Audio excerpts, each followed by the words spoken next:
The whiskey glass sat untouched on the bar for 20 minutes before the guy finally spoke, and when he did, every word that came out of his mouth was gibberish. Complete nonsense. Except I understood every single syllable. Not like I was translating it in my head. I just knew what he meant, like he was speaking perfect English. The problem was nobody else at the Copper Bell could understand a word. Not the regulars, not the other bartender, just me. And the thing that made my hands go cold that November night in Spokane was realizing that the language he was speaking shouldn't have existed at all. My name's Jason Fox, and I've been pouring drinks in bars across America for over 2 decades. I've heard thousands of stories, seen things that made me question reality more than once. But there are some experiences that don't just stick with you. They change how you see the world. This is one of those. The guy walked into the Copper Bell around 9:30 on a Tuesday. The place was a brick building tucked off Riverside Avenue in Spokane, one of those neighborhood bars that survived on locals and the occasional lost tourist looking for something authentic. We had exposed wooden beams overhead, Edison bulbs hanging from twisted cord, and a copper bar top that had developed this beautiful patina over the years. The owner, Vince, never wanted to replace it, said the oxidation gave the place character. I noticed the customer immediately because he moved wrong. Not stumbling, not drunk. His gait was off, like he was learning how to walk for the first time. Each step looked deliberate, calculated. He wore a gray peacoat that hung loose on his frame, dark jeans, boots that were too clean for Spokane in November. When he sat down at the far end of the bar, he folded his hands in front of him and stared at the rows of bottles behind me. I gave him a minute, finished wiping down some glasses. The Knicks game played on the TV in the corner, but nobody was really watching. Tuesday nights were slow. Just me, 3 regulars at the other end nursing beers, and now this guy who looked like he'd forgotten how to blink. I walked over, set a coaster down. "What can I get you?" I said. He looked at me. His eyes were this pale gray color, almost translucent in the bar lighting. Then he opened his mouth and sounds came out. Not words, sounds. Fluid, rhythmic, with these clicking consonants and drawn vowels that seemed to come from the back of his throat. It flowed like a language, had cadence and structure, but it wasn't anything I'd ever heard, and I understood it perfectly. He was asking for water, just water, no ice. I stood there for a solid 5 seconds, glass in hand, trying to process what just happened. My brain was screaming that he'd spoken nonsense, absolute gibberish. But underneath that panic, clear as day, I knew exactly what he'd said. The meaning had just been there in my mind, like someone had placed it directly into my thoughts. I filled a glass with water, no ice, set it in front of him. My hands were steady, but my pulse was hammering. He nodded once, lifted the glass to his lips, drank it all in one long pull. Then he set it down gently and spoke again in that impossible language. He was thanking me, telling me the water was good. Clean, better than he expected. The regulars down the bar hadn't reacted. One was scrolling through his phone, another watching the game with half-lidded eyes. To them, the guy had just made some sounds. Weird maybe, but not worth interrupting their Tuesday evening routine. I leaned against the bar, kept my voice low. "What language is that?" I said. He tilted his head, and something like confusion crossed his face.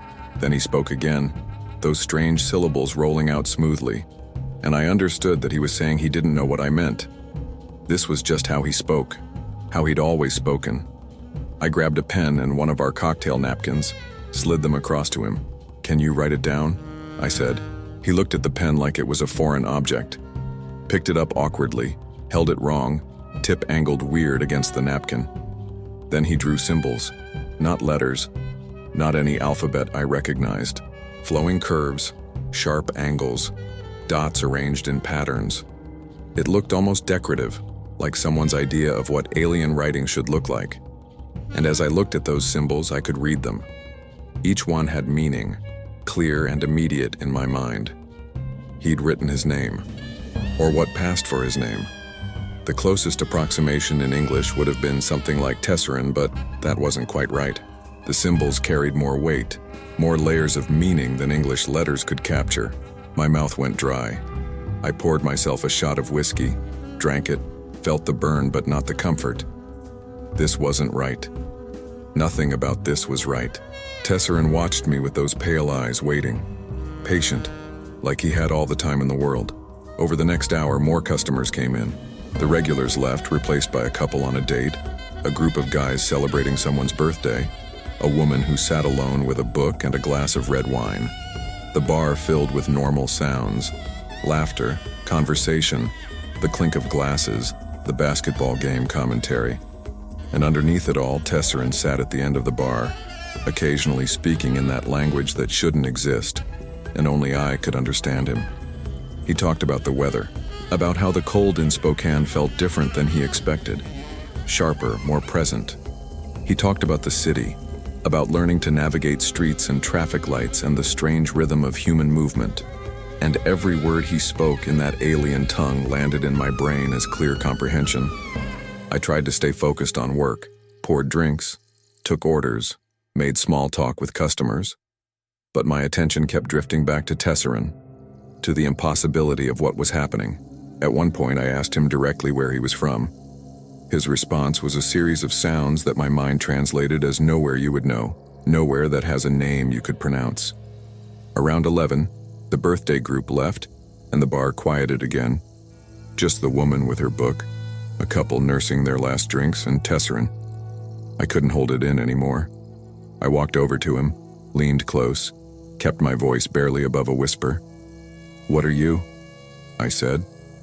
He set his water glass down, looked at me with an expression that might have been sadness, might have been something else entirely.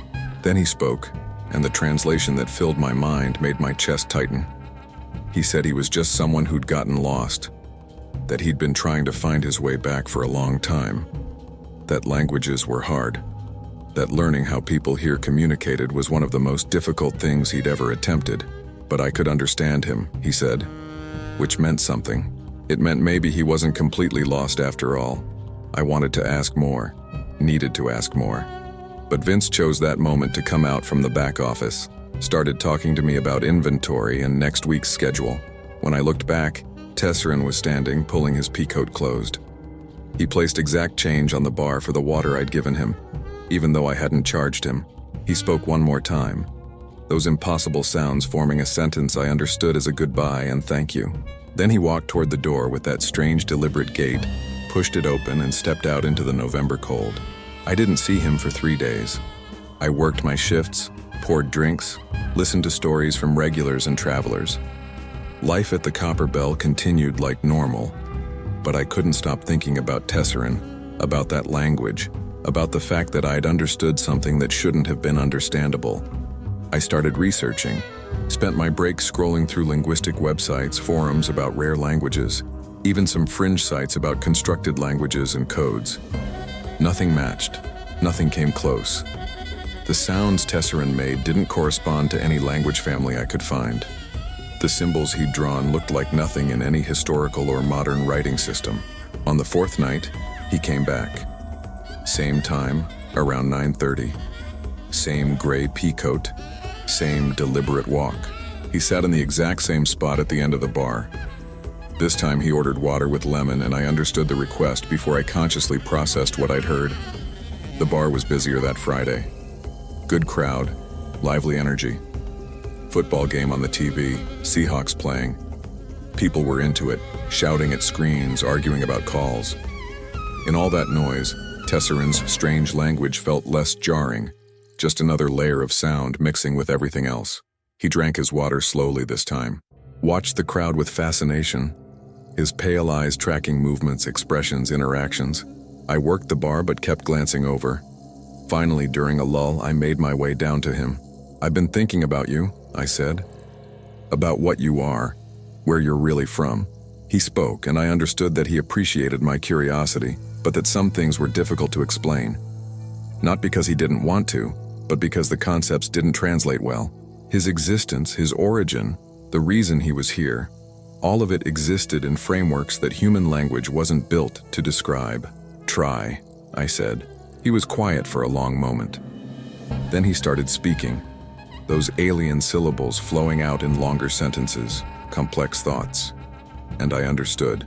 The comprehension came in waves, each one bringing new impossible information. He came from somewhere else. Not another country, not another planet exactly. Somewhere adjacent to our reality, existing in parallel but separate. A place where the rules worked differently, where matter and energy and consciousness operated on principles that human science hadn't discovered. His people, or beings, or whatever they were, they didn't normally interact with our world. But sometimes, rarely, crossings happened. Accidents, mistakes in the fundamental structure of things.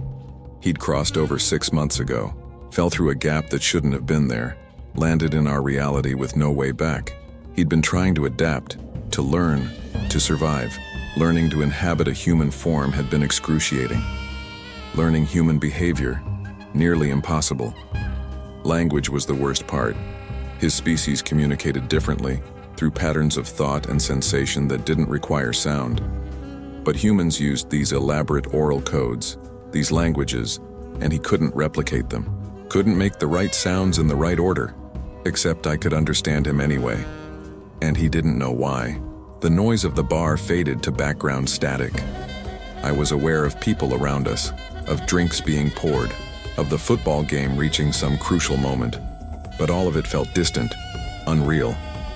The only solid thing was Tesserin and his impossible story translating itself directly into my thoughts. Why me? I said. Why can I understand you? He didn't know.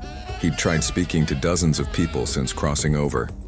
At stores, on streets, in other bars. Everyone just heard noise, looked at him like he was disturbed or drunk. I was the first person who comprehended, the first person who received the meaning behind the sounds. A customer called for a refill. I served them on autopilot, my mind racing. When I got back to Tesserin, I had 100 more questions. But he held up one hand, spoke again. He was tired. The crossing had damaged him somehow, and maintaining this form existing in our reality, it drained him. He needed to rest. He left the same way as before. Exact change on the bar. That strange goodbye in his impossible language. Over the following weeks, Tesserin became a regular. He'd come in 3, sometimes 4 times a week, always ordered water, always sat at the same spot. We developed a rhythm. During busy periods, he'd sit quietly, watching. During lulls, we'd talk. Well, he'd talk in his language and I'd respond in English, and somehow we'd have conversations that felt almost normal.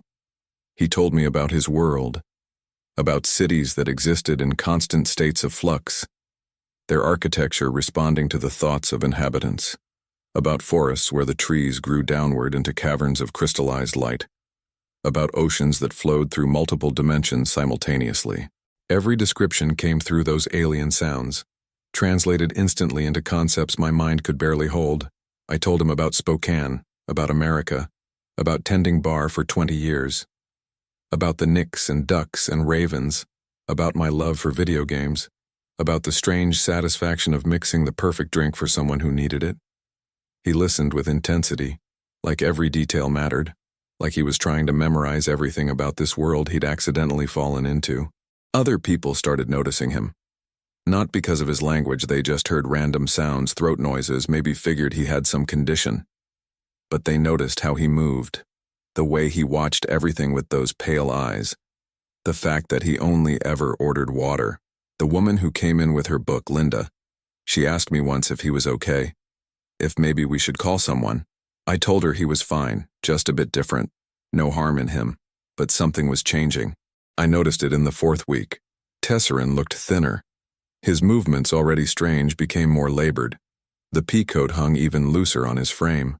When he spoke, the alien syllables came slower, with longer pauses between words.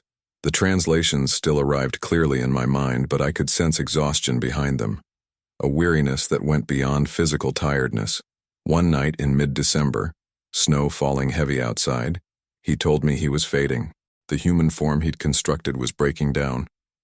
Our reality was toxic to him in ways he didn't fully understand, and the longer he stayed, the more it ate away at whatever he fundamentally was.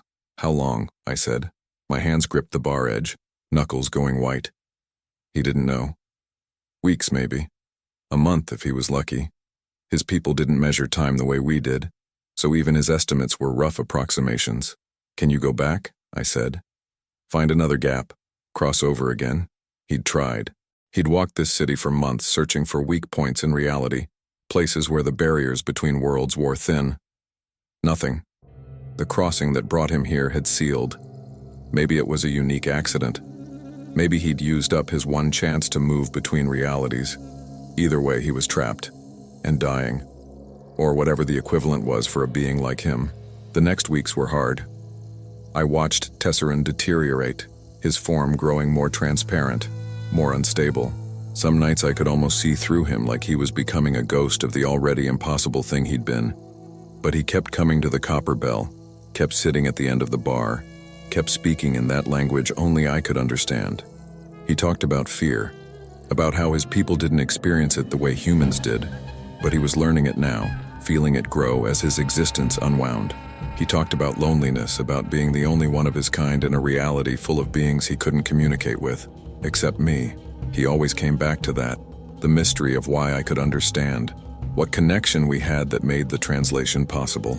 I researched more desperately, stayed up after shifts looking for answers in physics forums, metaphysical websites, anywhere someone might have information about parallel realities, about beings from other dimensions.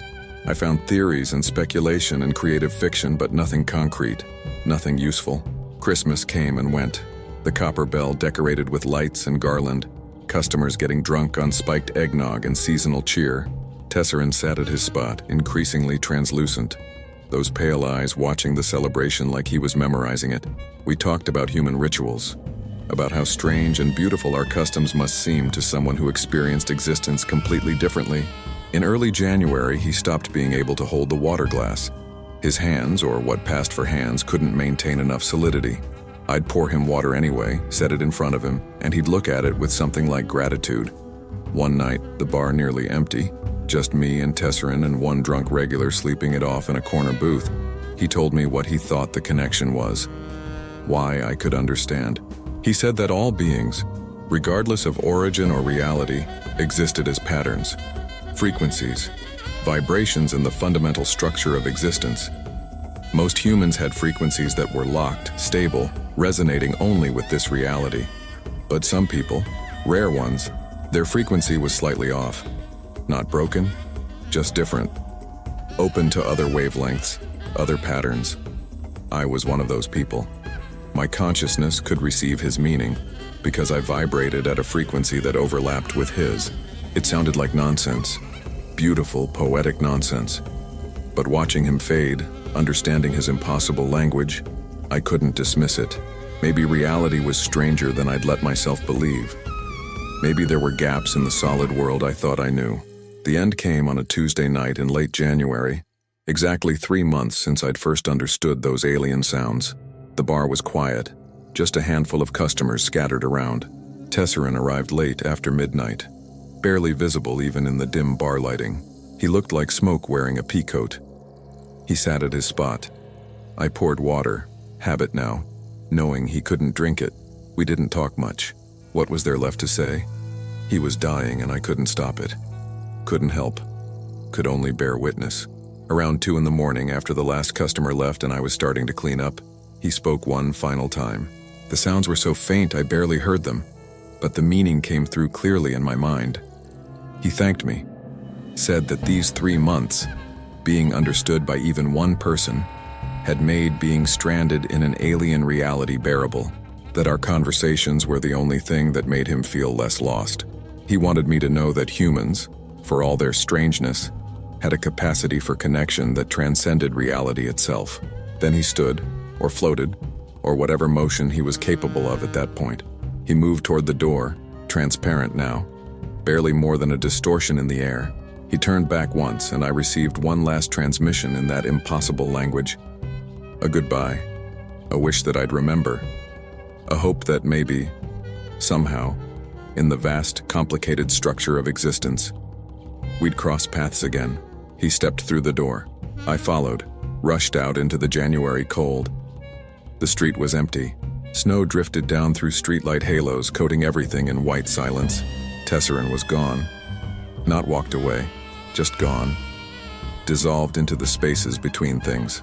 I stood there in the cold for a long time, snow accumulating on my shoulders. Eventually, I went back inside, locked up, drove home through empty Spokane streets. I didn't sleep, just sat in my apartment watching the city wake up through my window, thinking about impossible languages and beings from adjacent realities and the strange frequencies that connect us all. I never heard that language again. Never found another person who existed at that overlapping frequency. Life at the Copper Bell continued. I poured drinks, listened to stories, watched sports on the TV in the corner. Everything went back to normal, except sometimes, late at night when the bar is quiet, I'll hear sounds that almost resemble words in a language that doesn't exist, and for just a moment, I'll understand them. Just fragments, echoes, like receiving a transmission from impossibly far away. Then they fade and I'm left with only the memory of understanding something I shouldn't have been able to. I still think about Tesserin, about what he was, where he came from, whether he ever found his way home, about why I could understand him when nobody else could, about all the other realities that might exist adjacent to ours, separated by barriers so thin that sometimes, accidentally, things slip through. Beings, languages, meanings that don't fit into the narrow spectrum we call normal. The napkin with those alien symbols, I kept it, pressed in a book at home, preserved. Sometimes I take it out and look at those flowing curves and sharp angles, and the meanings still come, clear as they did that first night. His name, his impossible name that English letters can't properly capture, proof that I didn't imagine it, that for 3 months I had conversations with someone from somewhere else. The world is bigger than we think, more complex, full of spaces and gaps and possibilities that our normal, everyday consciousness isn't equipped to perceive. But some of us, the ones vibrating at slightly different frequencies, we catch glimpses. We hear the impossible languages. We understand things we shouldn't. And once you've understood even one word of a language that doesn't exist, you never quite hear the world the same way again. Every sound carries potential meaning. Every silence might contain transmissions we're just barely missing. Reality becomes less solid, more fluid, full of questions that don't have answers in any human tongue. Have you ever understood something you shouldn't have been able to? Felt a connection that defied logic, comprehended meaning without translation? Maybe you're one of us. One of the people vibrating at those strange frequencies, open to wavelengths that most humans never encounter. Share your story in the comments. I read everyone, and who knows, maybe your experience will help solve the mysteries that keep me awake at night. If you want to keep hearing stories like this, real experiences that have happened to me over these 20 years behind the bar, subscribe to the channel. The world is full of impossible things, and I've been fortunate, or maybe cursed, to witness more than my share. See you in the next story if you dare, if